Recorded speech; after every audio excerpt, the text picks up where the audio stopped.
Could you work in a place where someone died in a horrific accident? A woman that was burned to death, her spirit watching you while you work alone? Do you do that? Tonight, we find out on the Ghost and Ghouls podcast. I'm your host, Tyler, and with me, I have the zombie known as Roddy McNaughty, my co-host, Anthony. Oh, Lord. How are you today? I'm good. Good. Yeah. Doing great? Yeah. Roddy McNaughty? I don't even know. That would be side tangent, that would be a hell of a stripper's name during Halloween. Roddy McNaughty, like the zombie stripper. You ever watch Bob's Burgers?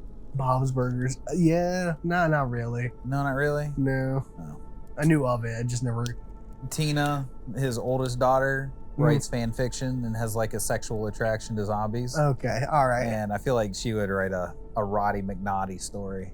No? Okay. If you're new here, this is how this works. I'm going to tell Anthony here a fictional horror story about a ghost, goblin, ghoul, spooky, extraterrestrial, monster, cryptid, undead, poltergeist, paranormal entity / haunting, maybe. Maybe we're talking about an abduction. Maybe we're talking about true crime. Got a couple of those in the works, where I remove the name of the creature from the story and replace it with descriptions. From there, Anthony gets to guess to see what we're talking about this week. Then we'll go over its history and what we're calling running the gauntlet, where we have come up with a, what would you call it? A choose your own adventure story, where Anthony gets to choose options given to him and see if he survives an encounter with the deadly whatever we're talking about this week, right? Absolutely. Running the gauntlet. Are you planning on speed running it this week? Speed running? Yeah, you want me to? No, that's up to you. That's your. Yeah, I mean. Until you figure. You're going to wait until you figure out what the thing is. Possibly. Okay. Yeah, so. But please, go ahead and leave a like. Go ahead and subscribe. Hit that bell for any notifications, as well as follow us on our other platforms, Instagram, Facebook, TikTok, as well as go ahead and support us down in, we have links in the description below to our Patreon. You can get the episodes a day early for only $1, as well as seeing Campfire Tales. Episode 1 of Campfire Tales. We only have one episode up there, but we plan on to do more, as well as our other link to our Buzzsprout, where you just get the audio only, or of course, wherever you listen to your podcast, we are up there as well. And then we have a link to our Discord if you wish to just follow us up there, show up some fictional stories, some real encounters that you may have. Love to hear those. We're going to plan on doing watch parties, movie nights, or have a book club, just places to hang out. And then, of course, if you don't want to talk about your fictional stories that you come up with or real encounters, we have a link to our Gmail as well. So we'd love to really hear those like real encounters of different creatures that we talk about. So, and I believe that is all. That's it? I believe so. Follow us on all our socials. Like and subscribe. Buzzsprout, Patreon. Yeah. And disclaimer. Did the little disclaimer. You think taken with a grain of salt? Maybe with like a line of salt. Like circle yourself in salt. Honestly, don't believe anything that we say. Well, I mean, some of the stuff we say is true. We're not here to offend anybody.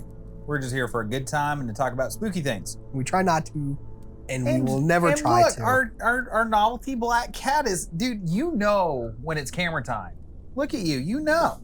That's all he does. He knows. Look at him. You're such a smart cat. All right, so I posed the question, could you work by yourself in a place that someone died in a horrific accident? The ghost of a woman who burned to death that was never able to leave, that was watching to watch you work. Do you think you could do it? Do I think I could do it? Do you think you could do it? And how much money would it take you in order to like be able to work and look over and then there's burnt Barbara? Oh. Who's just like at you. If she's actively like trying to like get me, right? Trying to kill me. No, but if she's just watching me work, like from corners or whatever, it's like, I think the first couple of weeks I'd be like, trying to leave quickly. Yeah. But then I think after like a certain amount of time, and especially if the pay is good, I think I'd get over it. Okay. It's just Barbara. So yeah, I think I could, but I don't know what place this could be. I feel like this is like a nursing home. No, sounds maybe like a hospital. This could be. No, I don't know. I want to say this is like a medical place. Interesting. The I think the title might give a little bit more away, Okay. but we'll see. Are you ready? Yeah. This story is called The Woman on the Mezzanine. Nobody warned Daniel about ghosts. They warned him about the silence. The theater building felt different after midnight. During the day, the theater was alive with performers, stagehands, and audiences. At night, however, the vast halls became strangely empty.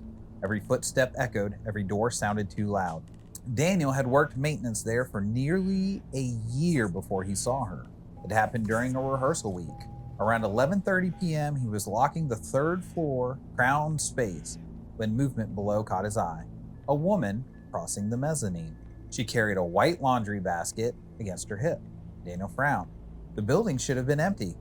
"Ma'am," he called. The woman continued walking. He hurried down the stairs. By the time he reached the mezzanine, nobody was there. Every door was locked. The hallway was empty. The laundry basket was gone. The next morning, he mentioned it to another employee, and the employee's expression changed immediately. "You saw the basket?" "What basket?" "The basket she carries." Daniel laughed. No one else did. That was when he first heard the name. A woman who had died in the theater decades earlier. The story unsettled him, but he pushed it aside until the voices began. Not whispers, normal conversations. Several nights later, he was closing up when someone beside him said, "Good night." The voice sounded so ordinary that he answered automatically, "Night." And a few seconds later, he realized he was alone. The theater had already been cleared. No one else remained inside. Daniel had searched every floor. Nothing. For weeks afterwards, the voice returned. Always friendly, always calm.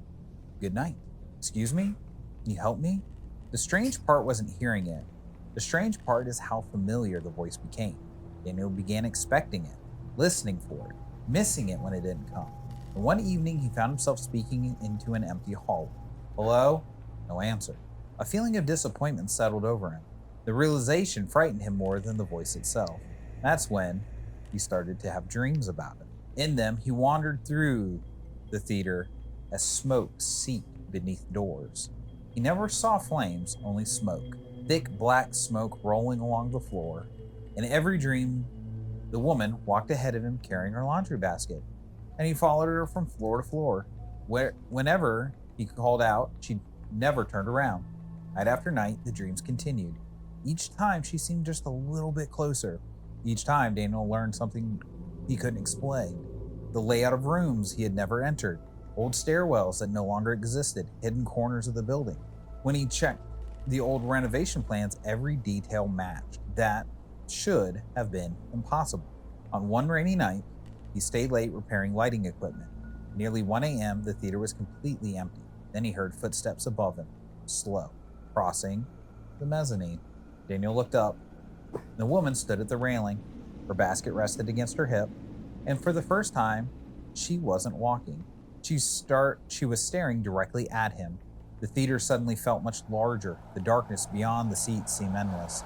Neither of them moved. Finally, Daniel spoke. What do you want?" The woman's lips parted, and her answer was barely audible. "I can't find the stairs." Daniel felt a chill crawl through his body. The southeast stairwell, where the 1981 fire occurred, had long since been removed. The woman continued staring. "I can't find the stairs." The words repeated, not spoken differently, repeated exactly like a recording. Again and again and again. Her face never changed. Her expression never shifted. The only sentence continued. "I can't find the stairs." Daniel slowly backed away. The lights above the stage flickered. The woman's voice began coming from everywhere. The mezzanine, the balcony, the hallways, behind him, inside him. "I can't find the stairs." Suddenly, Daniel understood something that filled him with dread. She wasn't asking for help. she had been searching for more than 40 years. Every night, the same path, the same destination, the same missing stairwell. A final loop she could never complete. The woman smiled, not maliciously, not happily. It was the smile of someone who had finally found another person willing to search with her. The basket slipped from her hands. It struck the floor without making a sound. Then every exit sign in the theater went dark. Daniel ran.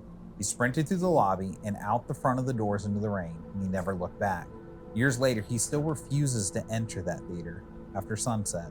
But occasionally, when he passes the building at night, he sees movement behind the mezzanine windows.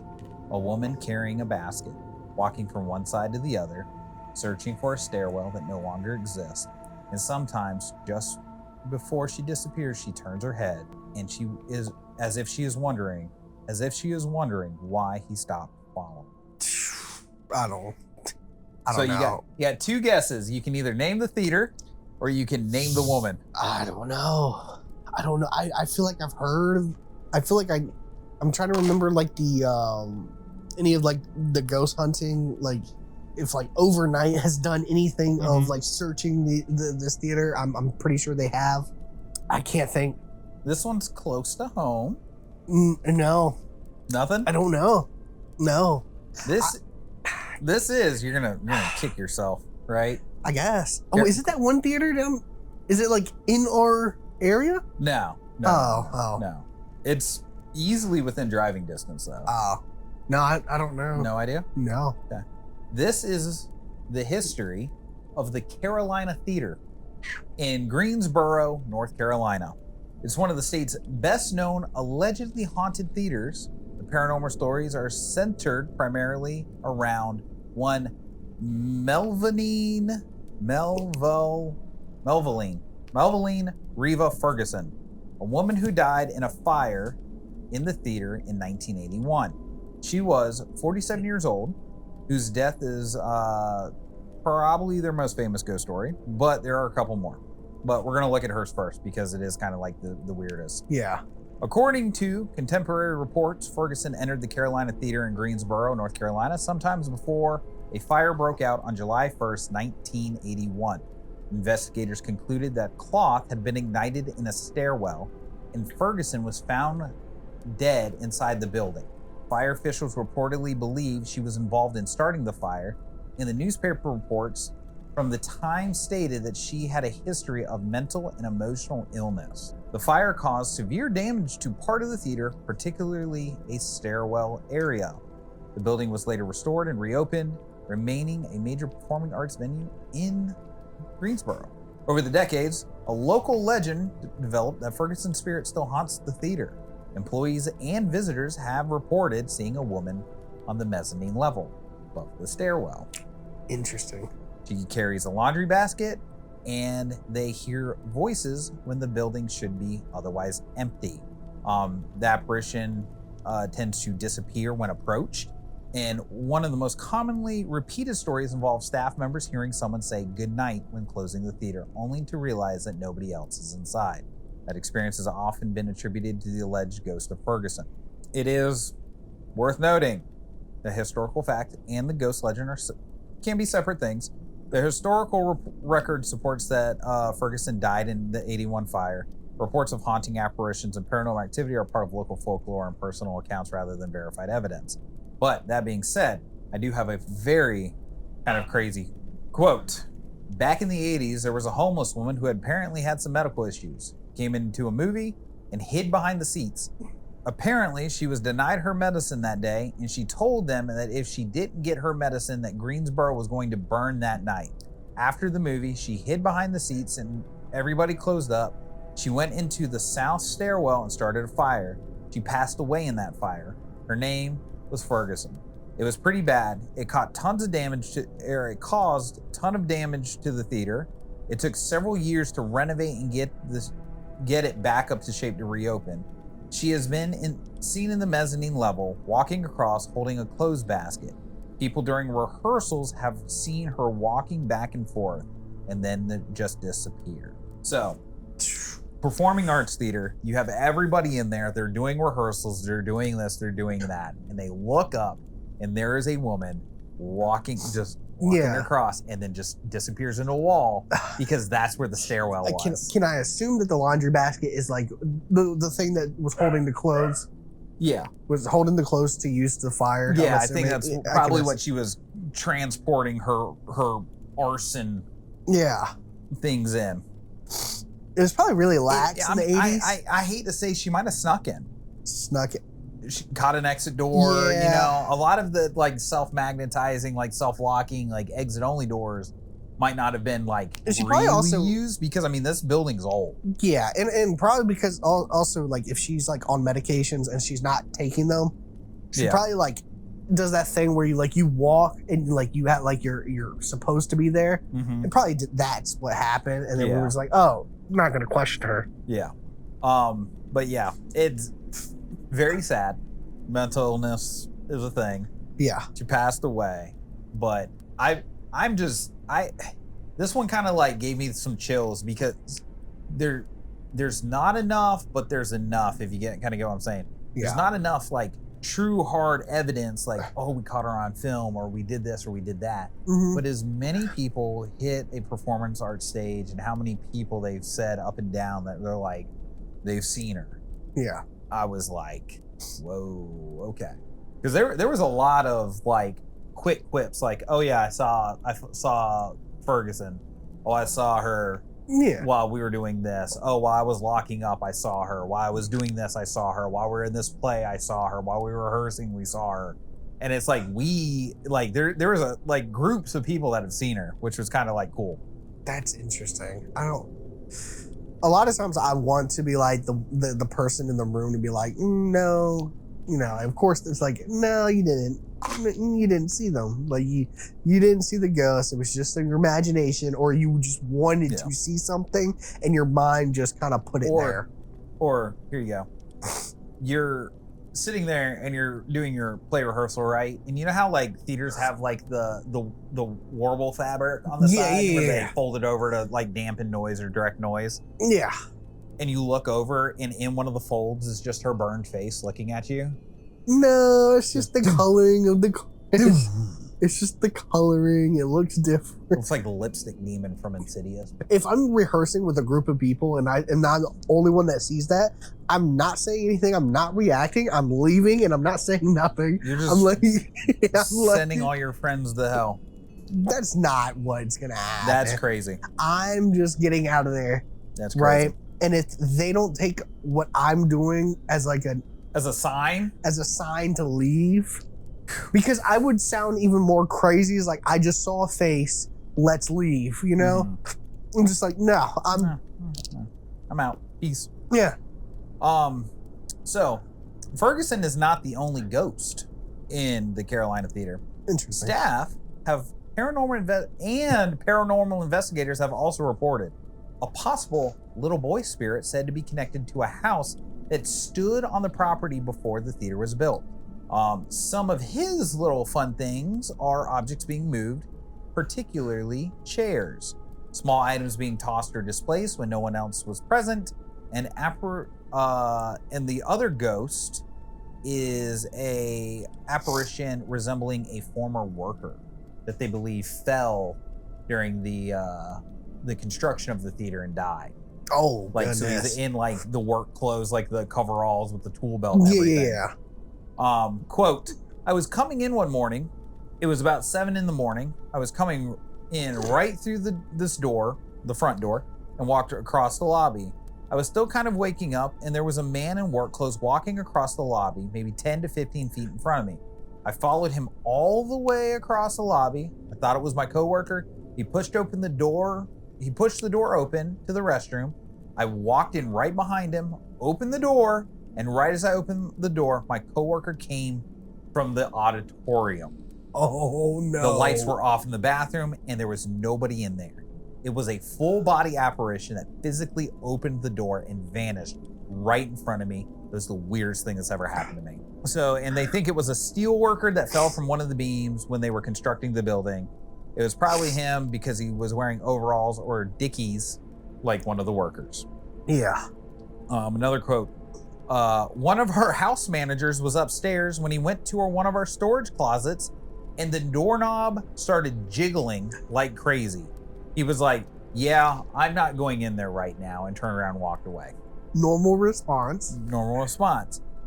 Quote, people have heard their names whispered in their ears. We have a clear comm system so we can communicate with everyone throughout the building during a show. Okay. Clear comms. Yeah. Anybody plays any kind of ranked anything. Clear comms. Are you dying because of that cat? Yeah. Okay. Did you take your medicine? Earlier, but then I had to help outside, and now I'm dying again. Okay. Well, I'm gonna finish this quote, and then you're gonna go get more medicine. People have heard their names whispered in their ears. We have a clear comm system so we can communicate with everyone through the building during a show. One day, a past employee heard his name called out on the speaker system, and he couldn't get in touch with us, so he called me on the phone and said, what do you want, man? And I'm like, what are you talking about? He said, you just called me on the clear comm. And I said, it's not even turned on. Nah, that's wild. Oh. Could you imagine having an earpiece in and then they're being like, hey, Anthony. Yeah. What do you need? What's up? Mm-hmm. Can I help you? Oh and my getting god. no response back, and then pulling out your phone and calling upstairs and being like, yo, dude, what do you need? Like, what are you talking about? I didn't call you. Like, if I called, I would have texted you, or I would have turned on the clear comm system. It's not on. Nope, it's not on. I actually heard of a scary story real quick that and I think this was from they were reading a story from some guy on the internet, and he said he was a security or whatever doing his normal night walk, whatever, and he does it with two other people. They usually sit in the HQ, and then one of them goes around. He gets to the gym area, and he sees a ball like bouncing by himself. Doesn't hear nothing, and then he gets on the radio. His friends or his coworkers are like screaming like, "Yo, are you okay? Are you okay? We're calling backup." Blah blah blah blah. It's like, what? What do you mean? It's like before he was like, "Hey guys, there's a blah blah blah." Yeah. He's like, every time you talk to us, they're screaming. Like there's screams on your end. What's happening? And the dude's like, no, there's nothing. No noise. I don't even hear anything. Nah, so dude, they're hearing screams. That gives He's me hearing nothing, and then just a ball bouncing. Fuck and it's like, that. Oh, fuck that. Might have just taken a bunch of Benadryl. He might be asleep in a minute. No, you know what's crazy? Back in the day, we played a lot of GBs, and you played a lot of what? GBs, game battles. So it's like wager matches and all that stuff on COD. And I would actually take Benadryl, and I'd be like, all right, boys, listen, we got a good 1 hour and a half where I'm locked in. Because I would play out of my mind, and then the moment it actually hits, I'm like, all right, I'm going to bed, guys. and oof. And so, yeah. Strider, leave him alone. Skepticism and historical questions. Historical questions. It is important to note that haunting stories are largely based on employee experiences, local folklore, and paranormal investigators rather than verified evidence. Some researchers of haunted theaters have pointed out that documentation supporting certain parts of the ghost legend is limited.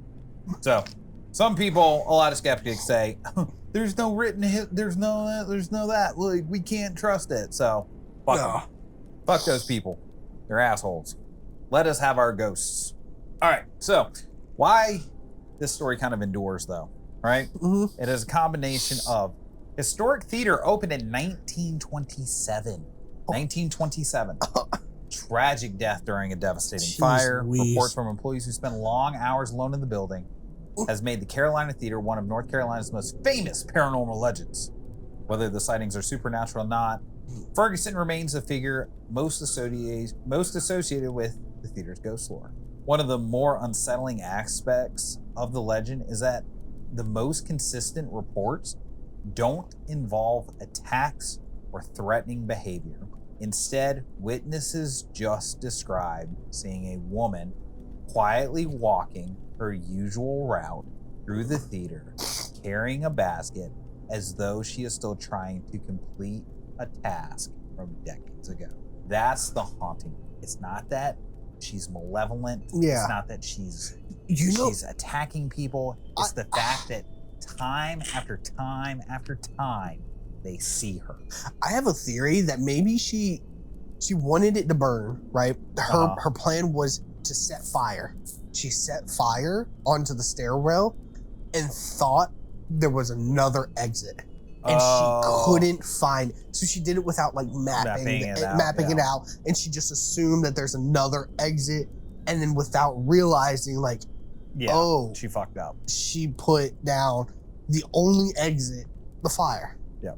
And was just like, So, but that is very unsettling.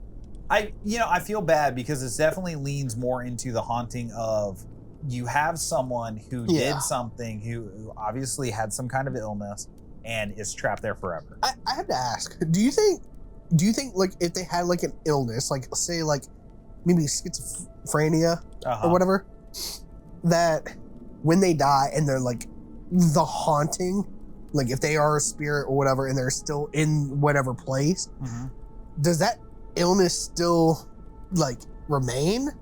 Or so like, do you have a schizophrenic spirit, dude, or like a bipolar spirit? A bipolar schizo spirit would be the most terrifying thing. Like I'm actually curious. I don't think I ever heard anybody talk about is like, do they keep the illness? Like, is that part of like the soul, or is that with just the body? I think that's more so the body.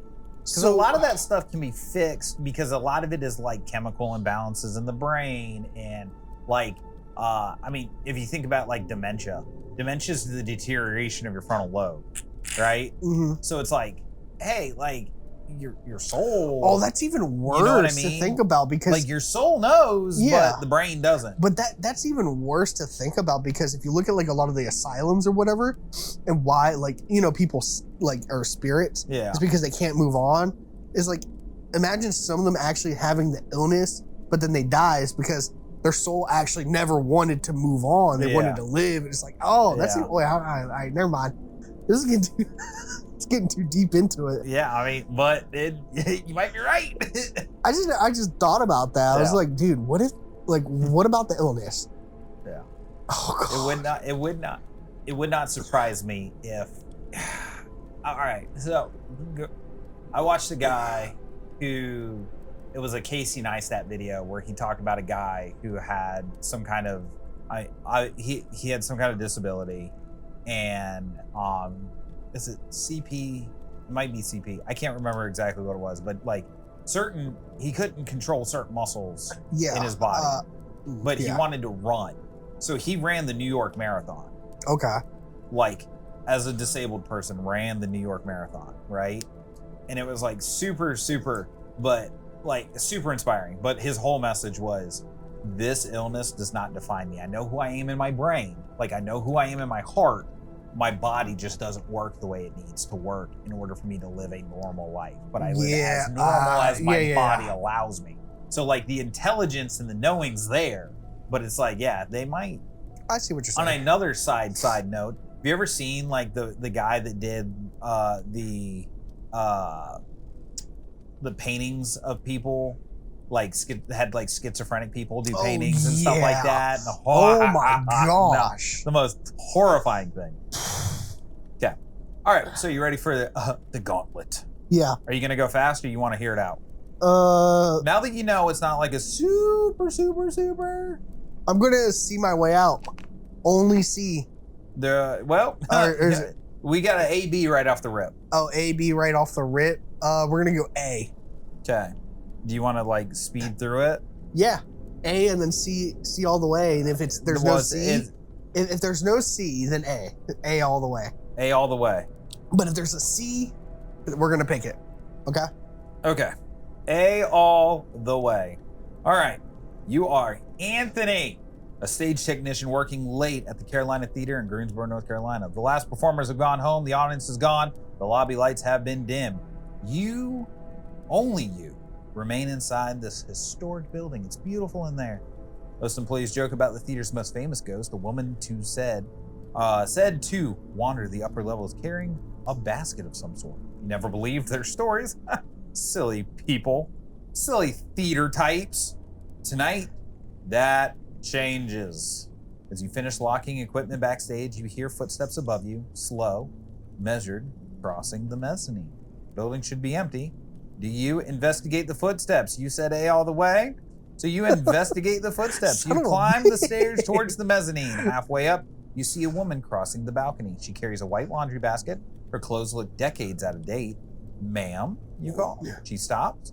She slowly turns her head. Her eyes seem sad rather than frightened. Then she disappears around a corner. Do you follow her or check security cameras first? You said A all the way. You follow her.